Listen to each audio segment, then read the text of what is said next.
सोलापूर कृषी उत्पन्न बाजार समिती निवडणुकीसाठी आतापर्यंत 209 उमेदवारांनी अर्ज भरले असून 28 मार्च हा शेवटचा दिवस असणार आहे।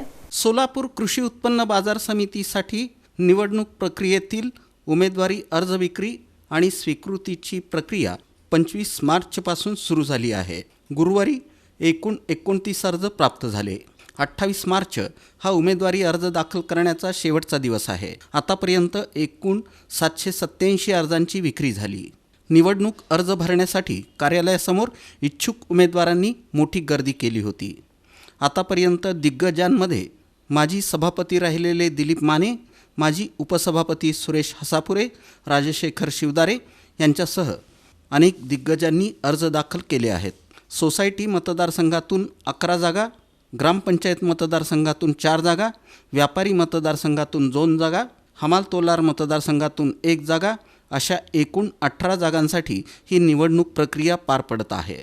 कोणीही अर्ज भरण्यापासून वंचित राहू नये यासाठी योग्य त्या उपाययोजना प्रशासनामार्फत करण्यात आल्या असून पोलीस बंदोबस्तही तैनात करण्यात आला आहे।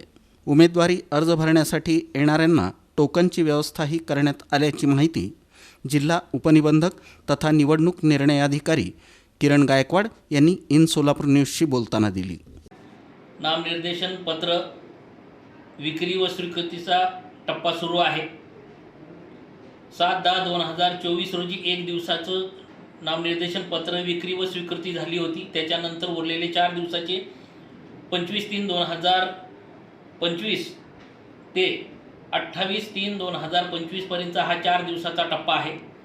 त्यातील आज 27/3/2025 रोजीपर्यंत नामनिर्देशन फॉर्मची विक्री 787 ची आहे व नामनिर्देशन पत्र स्वीकृती हे 209 फॉर्म स्वीकृत झालेले आहेत, जमा झालेले आहेत।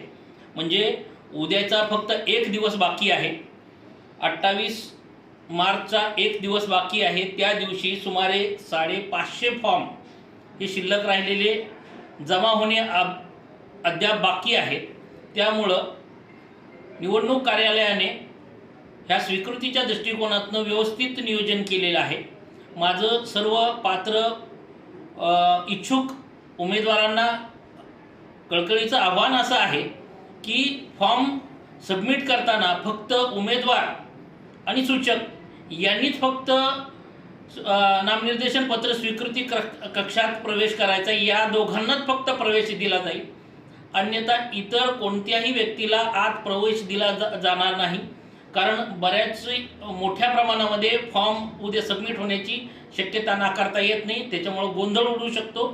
त्यामुळे पोलीस बंदोबस्तामध्ये उद्या 28 मार्च या दिवशी नामनिर्देशन पत्राची स्वीकृती ही पोलीस बंदोबस्तामध्ये करण्याचे आम्ही आयोजित केलेलं आहे।